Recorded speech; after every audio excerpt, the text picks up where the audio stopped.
Hello friends, welcome to my channel Fusion Action Learning. If you're first time viewer on my channel, subscribe my channel and hit the bell icon to get latest update from Fusion Action Learning. In today's demonstration, we are going to cover one more business requirement, that how to create purchase requisition level DFL, that is called descriptive flag split, and how to enable at the UI level. Because once the moment in Fusion you create the descriptive flags fields, and if you deployed it, it won't enable automatically. You have to do it. So for that, you have to have the sandbox. And before the sandbox, you have to create the descriptive flags field. And before that, we'll go to the procurement and within the purchase requisition, and we will see that there is a no DFL available as such. Now we'll create and we'll enable at the UI. Now you can see that at the header level, the query is clear. And then if you click on edit, still you cannot see any of the descriptive flags fields over here. Now to have the DFL, you have to go to the setup and maintenance. So we'll move to the setup and maintenance, and then we'll click on the task. Once the moment we click on the task, we have to click on search. Once we click on search, now what we have to do? We have to search the task. So manage requisition, and we type descriptive and click on percent. So manage requisition descriptive flags field, that is our task. So you have to choose this. Once the moment you choose, you have three options. So whether you want additional information to be captured at the header, the line, or the distribution level, you choose accordingly and you create it and achieve your business requirement. Now, I will choose at the header level. Same way you have to replicate for lines and the distribution too. Once the moment you select it, you can see that the module is self-service procurement and then requisition header. Now, what I will do, I will click on pencil icon. Once the moment I click on pencil icon, I have to click on plus. So I am going to define within the global segment the descriptive flags.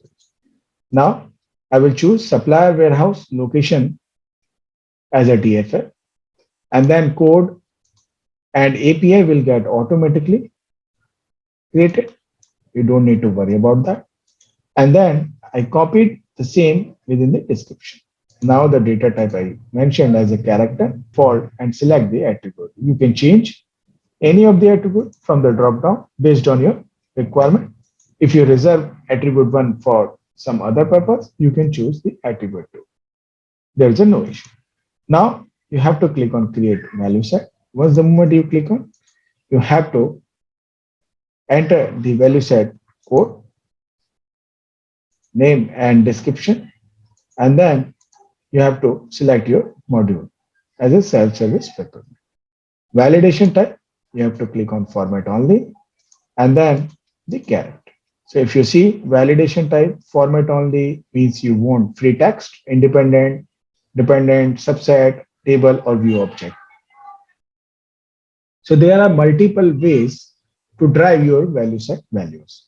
So based on your business requirement, you can use any of them. Now, once you selected the format only, you have to select the character.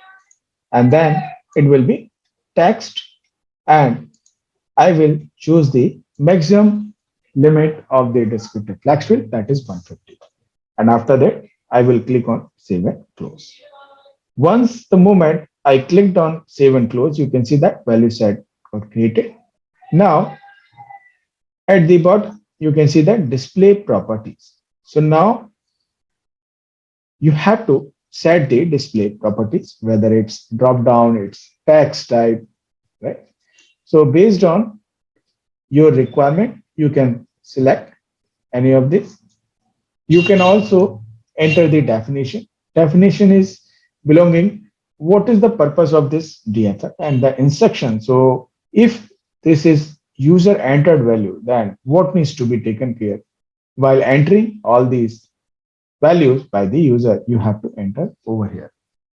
Once you've done that, after that display size, so size you have to enter. So display size I'm entering, so I will enter 150, and then display height I will enter 1. So this is height and this is the size. Size means your plan, and then height is your this much of height, right? Now after that there is an option read only, so I don't want it to be read only because it has to be user entered, and then I will click on BI enabled, so that once the moment you enable this BI enabled, it will be available into OTBI as well as to the BIP report. Now to get more understanding on the descriptive flex fields, you can refer my earlier videos too, where you can get it more idea. If you are having still questions, you can drop me a note. I will get back to you on your queries as soon as I get your response.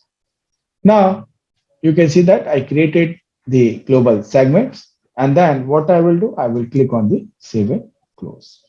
Once the moment I click on save and close, what is our next step? We have to deploy. So I am deploying the DFF, and we have to wait till it got 100% complete. So we have to see, and if you say that it's a processing, and we have to make sure that there is a no error. And now you can see that it's moving and it's processing successfully. Till now there is a no error, and now you can see that got completed 100% and there is a no error. Once the DFF is deployed, if you want to validate, you click on done and go back to the home and again go to the Peppermint. You will see that even though you defined the descriptive flex field, it is not available for user to enter any of the values. So I will select any of the equation. You can see that it is not available, and even though if I click on add it, it is not available. So what we have to do, we have to enable the UI field to display the descriptive flex field. So how we can do that? For that, you have to have the sandbox enabled. So how to create the sandbox, all those per session, there are a couple of videos I released earlier. You can refer that and you can learn that. So what I will do quickly, I will enable the sandbox and will enable this DFF. Now you can see that I have already enabled the sandbox. And now what we'll do to do the customization, or you can say the personalization, we'll click on the added pages. Once the moment we click on the added pages, so you have to enable the page composer, then you have to enable all the text field. So related to sandbox, how to create the sandbox, how to utilize the functionality, you can refer my earlier videos. Now you can see that there are three options: add content, select, and the structure. So first of all, you have to open the UI where you want that DFF to be displayed. So since we have enabled the self-service procurement, we have to go to the procurement and then we have to click on the purchase equation. So there are two parts of it. So if you want that descriptive flex field to be displayed while retrieving the equation information, you can enable during that period of time as well as if you want that it will be enabled within the edit mode, that also you can do that. Now, if you see that, so I will choose any of the equation, and what I will do, once I click on this equation, You can see that it is in query mode. Now I have to enable it over here as well. So you can see that the supplier warehouse location is got enabled. And if I click on add it, so now to enable it, you have to click on structure. Now they are part of it. Either you want left hand alignment, right hand alignment, or you want that to be displayed into middle. So now you have to select the header. So let's assume I want it to be below attachment. So I selected the header part of it. And once the moment I click on header part, you can see that it is the attachment. Now below the attachment, you can see that descriptive flag fields. Same way, if you want below the emergency or if you want below the description, you can select. So now I chosen the attachment. So below attachment, wherever you see this descriptive flag field, you can see that there is a cross. That means it is not available to display. So for that, you have to go to the show the properties for that field. Once you click on the show properties, it will open. Now you can see that auto submit true rendered, right? So rendered is false. So you have to enable as a true to enable it. This is the way you have to choose. So once you enable the true, then there is a flags field global context segment also. So if you are having, you want anything to be displayed, you can do that. So you can see that true like that. And if you want any label or description to be changed, you can do that as well. So there are pretty much lot of things you can play around with it. Then if you are having the context paste, since we are not have and we have not created context with, that's why you can see that these values are coming as a blank. Then there's a child component. Now flex field properties. So flex field properties, you have to simply click on rendered as a true. There is also whether the mode you want global or the context sensitive, you can choose, otherwise leave it.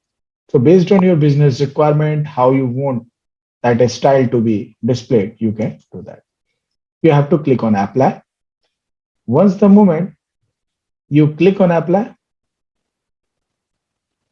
and you click on OK, you can see that the cross mark is deactivated and now it's enabled, right?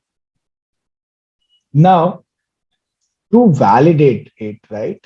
What you have to do, you have to simply move it to preview as if published. So you have to click on that to validate all kind of your customization before publishing it. So now I will again go to the purchase requisition and what I will do, I will again click on the requisition and validate whether it is available or not. So it is easiest way. Otherwise, again, you have to go back and then again, you have to create new sandbox. So this is the easiest way. Now you can see that it got enabled. Supplier warehouse location below the attachment. So I am not going to publish this sandbox. Once you publish it, it will available globally across the entities. So this is how you can utilize this feature and enable the DFF at the line level as well as the header level. If you want at the middle, you select the emergency purchase order. Below that, if you want, you can do that as well as below the description. So based on your business requirement, how you want it to be aligned, you can do that. If you are having still more questions around this, you can put it into the video description. I will get back to you as soon as I get your response or your queries. Also, if you are having any business case, if you would like to discuss around it, you can drop us email. We will get back to you on that. This is how you can achieve this kind of requirement in Oracle Fusion. Thank you. Thank you for watching my channel, Fusion Next Gen Learning. Keep subscribing, keep watching. Happy life.